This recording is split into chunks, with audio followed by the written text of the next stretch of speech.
إن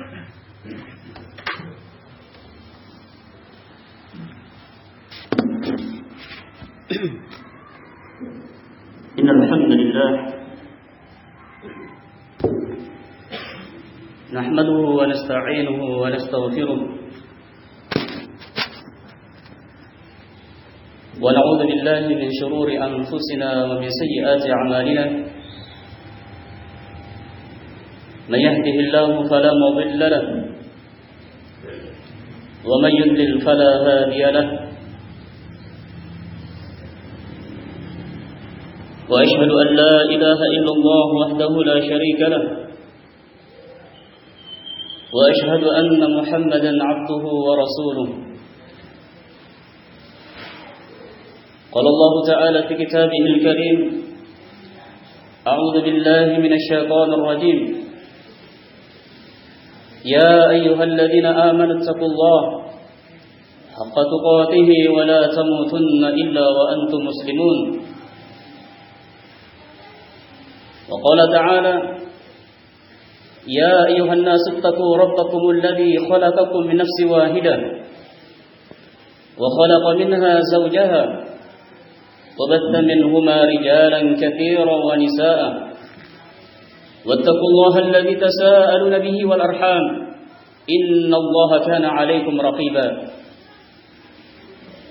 وقال تعالى يا أيها الذين آمنوا اتقوا الله وقولوا قولا سديدا يصلح لكم أعمالكم ويغفر لكم ذنوبكم ومن يطع الله ورسوله فقد فاز فوزا عظيما أما بعد فإن أصدق الحديث كتاب الله وخير الهدي هدي محمد صلى الله عليه وعلى آله وسلم وشر الأمور محدثاتها فإن كل محدثة بدعة وكل بدعة ضلالة وكل ضلالة في النار أعاذني الله وإياكم من النار. Bapak-bapak kaum muslimin sidang jamaah Jumat yang saya hormati dan saya muliakan, Rasulullah sallallahu alaihi wasallam telah bersabda sebagaimana di dalam hadis datang dari sahabat Uqbah bin Amir radhiyallahu anhu yang diriwayatkan oleh Imam Ahmad dan disahihkan oleh Syekh Albani bahwa Rasulullah sallallahu alaihi wasallam mengatakan, "Idza ra'aita Allah yu'ti al-'abda min ad-dunya 'ala ma'asi ma yuhib, fa inna ma huwa istidraj." Thumma tala Rasulullah sallallahu alaihi wasallam, "Falamma nasu ma dhukiru bih, fatahna 'alaihim abwaab kulli shay' hatta idza karihu bima utu fa idza hum mublisun." Dari sahabat Uqbah bin Amir radhiyallahu anhu bahwasanya Rasulullah sallallahu alaihi wasallam bersabda, apabila engkau melihat ada seseorang yang Allah Subhanahu wa taala memberikan kepadanya harta, membukakan kepadanya pintu-pintu rezeki, diberikan kepadanya perbendaharaan dunia, dalam keadaan dia bermaksiat, dalam keadaan dia bergelimang dengan dosa, dalam keadaan dia banyak meninggalkan kewajibannya, meninggalkan salat 5 waktu, meninggalkan puasa Ramadan tanpa udzur yang syar'i dan kewajiban-kewajiban yang lainnya. Kata Nabi sallallahu alaihi wasallam, "Fa inna ma huwa istidraj." Ketahuilah bahwa itu adalah istidraj. Tsumma tala Rasulullah sallallahu alaihi wasallam, kemudian Rasulullah sallallahu alaihi wasallam membaca salah satu ayat di dalam surah Al-An'am ayat 44, "Falamma nasu ma dzukiru bih." Tatkala mereka melupakan peringatan yang telah kami berikan kepada mereka, fatahna 'alaihim abwaab kulli syai', maka kami bukakan kepada mereka pintu-pintu rezeki dari segala sesuatu. Dibukakan kepadanya rezeki, diberikan kepadanya kekayaan. Hatta idza farihu bima utu, sampai ketika mereka bergembira dengan apa yang Allah Subhanahu wa taala berikan kepadanya, maka mereka pun serta merta mendapatkan siksaan. Dalam keadaan itu mereka pun tidak, dalam keadaan dikagetkan dengan siksaan Allah Subhanahu wa taala. Ma'asyiral muslimin, sidang jamaah Jumat rahimakumullah, hadis yang mulia ini menjelaskan kepada kita tentang perkara yang seharusnya setiap muslim, setiap hamba berhati-hati dengan hal tersebut. Seorang kadang tertipu dengannya, menyangka bahwasanya itu adalah kenikmatan yang Allah Subhanahu wa taala berikan kepadanya. Namun di balik dari itu ternyata itu adalah merupakan musibah. Itu adalah merupakan istidraj, kata Nabi sallallahu alaihi wasallam. Istidraj sendiri maknanya adalah perlalaian, perulur-uluran waktu. Yani ketika Allah Subhanahu wa taala memberikan nikmat dalam keadaan hamba itu bermaksiat. Ini perkara yang sangat mengerikan jemaah sekalian. Seorang meninggalkan salat 5 waktu, meninggalkan kewajibannya, justru Allah Subhanahu wa taala bukakan pintu-pintu rezeki kepadanya. Seseorang kadang dia tertipu dengan hal ini. Saya enggak pernah salat, Allah cinta kepada saya. Ya, buktinya bisnis saya lancar, ya. Perdagangannya mendapatkan keuntungan yang besar. Berarti enggak ada gunanya salat, kan gitu. Tetangga di sana salat di waktunya tidak pernah berhenti, miskin terus. Ya. Dalam keadaan seperti ini, barakallahu fikum, seorang kadang tertipu dengan hal tersebut.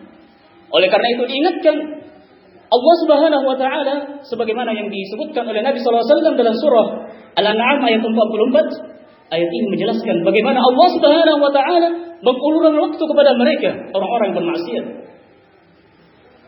Falamma, tatkala mereka melupakan peringatan dari kami, jadi ketika mereka merupakan perintah-perintah Allah Subhanahu wa taala, mereka meninggalkan kewajibannya. Fatahna alaihim abwaaba kulli syai'. Justru apa? Allah tidak kasih miskin dia.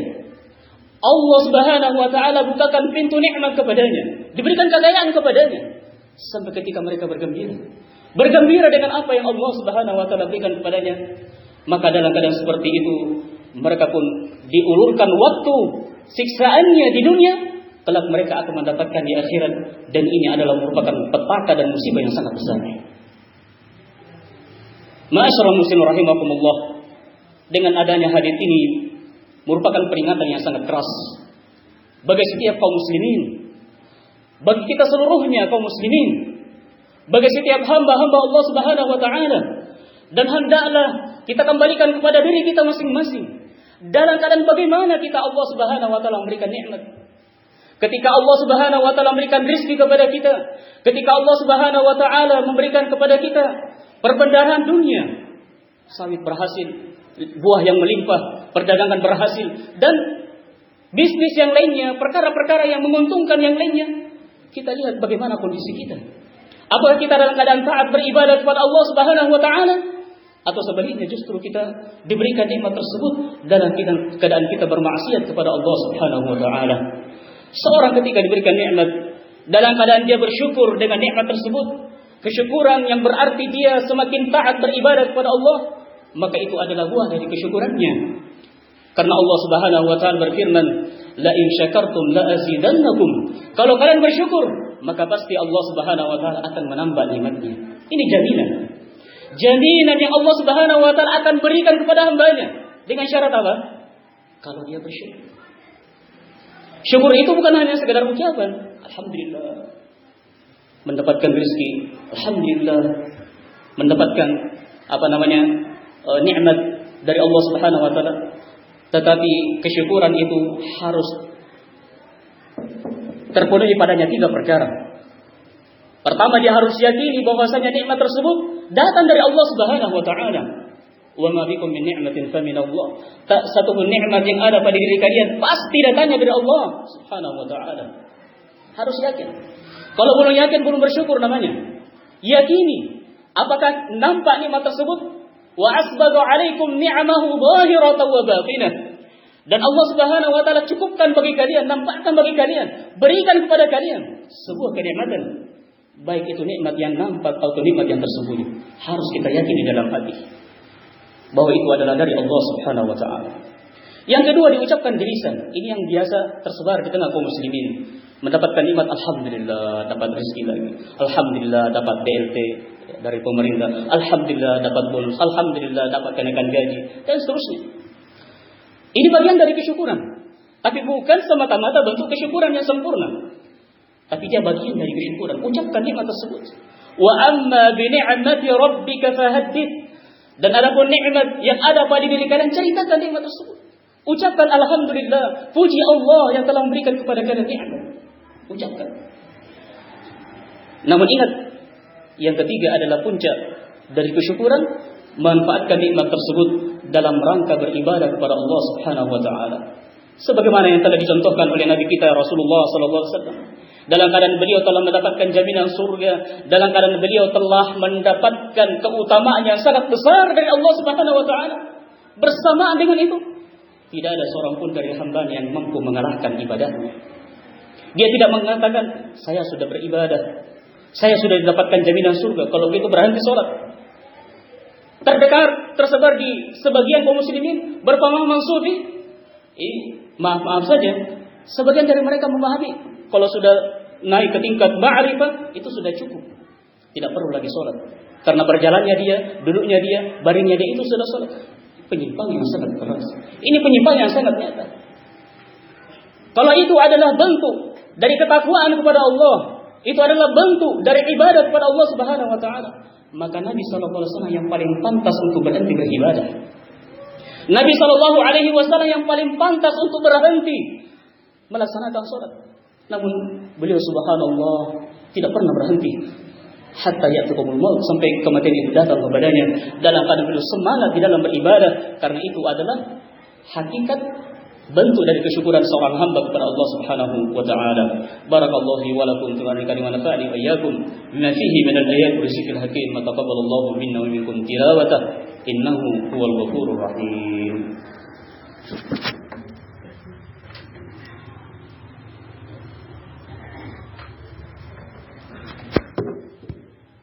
Alhamdulillahirabbil alamin hamdan katsiran tayyiban mubarakan fihi kama yuhibbu rabbuna wa yardah.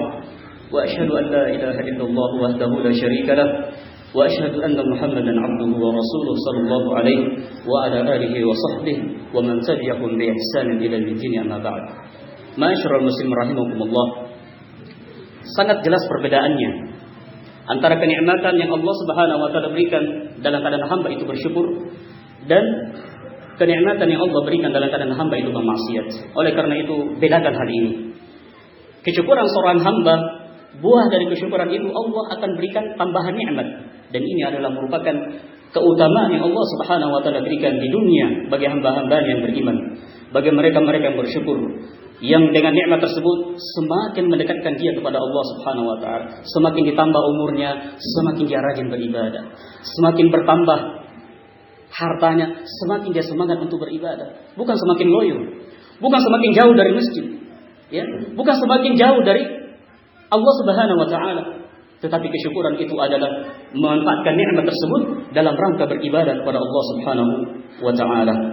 Namun perkara yang harus kita berhati-hati dengannya, sebagaimana yang telah kita sebutkan dari Rasulullah sallallahu alaihi wasallam, yaitu istidraj, perlalaian. Ketika Allah Subhanahu wa taala berikan nikmat dalam keadaan hamba itu bermaksiat, maka ini adalah merupakan perkara yang harus kita berhati-hati dengan hal tersebut. Kita periksa diri kita introspeksi diri bagaimana kondisi kita. Kalau kita dalam keadaan taat beribadah dan Allah menambahkan nikmat, maka itu adalah buah dari kesyukuran kita kepada Allah Subhanahu wa taala.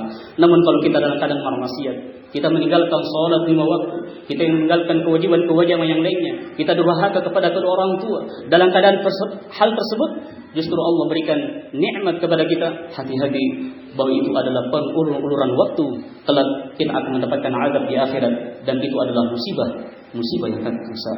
Kita berdoa kepada Allah, semoga Allah Subhanahu wa taala menjadikan kita sebagai hamba-hamba yang bersyukur dan menjauhkan kita dari berbagai macam bentuk-bentuk istidraj, perlalaian, sehingga kita termasuk orang-orang istiqamah di atas ibadah kepada Allah Subhanahu wa taala. Inna Allah wa malaikatahu yusholluna 'alan nabi ya ayyuhalladzina amanu shallu 'alaihi wa sallimu taslima.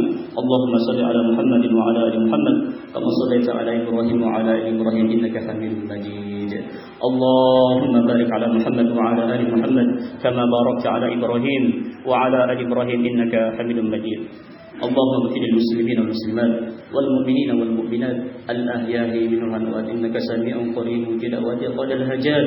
اللهم أرنا الحق حقا وارزقنا اتباعه وأرنا الباطل باطلا وارزقنا اجتنابه. ربنا لا تزغ قلوبنا بعد إذ هديتنا وهب لنا من لدنك رحمة إنك أنت الوهاب. ربنا آتنا في الدنيا حسنة وفي الآخرة حسنة وقنا عذاب النار سبحانك اللهم وبحمدك أشهد أن لا إله إلا أنت أستغفرك وأتوب إليك أقيم الصلاة